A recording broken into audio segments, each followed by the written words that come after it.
வணக்கம். பொங்கலுக்கு ரிலீஸ் ஆன படத்தோடைய ஸ்டேட்டஸ், பராசக்தி படுக்க வச்சுட்டாங்க, வாவாதியார் வீட்டுக்கு அனுப்பிச்சிட்டாங்க.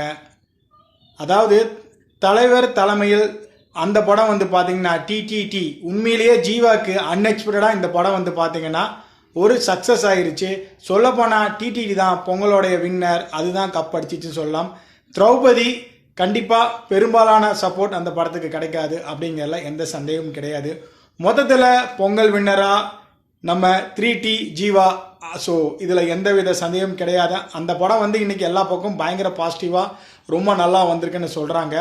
அதே நேரத்தில் பார்த்தீங்கன்னா தெலுங்கில் பேன் ஸ்டார்னு இன்னும் தன்னைத்தானே நம்பிக்கிட்டு இருக்க பிரபாஸுக்கு ராஜா சாப்போட முடியுமா, இல்லை இனி எத்தனை சாப்பு வரப்போகுதில்லை, எத்தனை சாப்பு வந்தாலும் அவருக்கு ஆப்புங்கிறதுல எந்த ஒரு சந்தேகம் கிடையாது.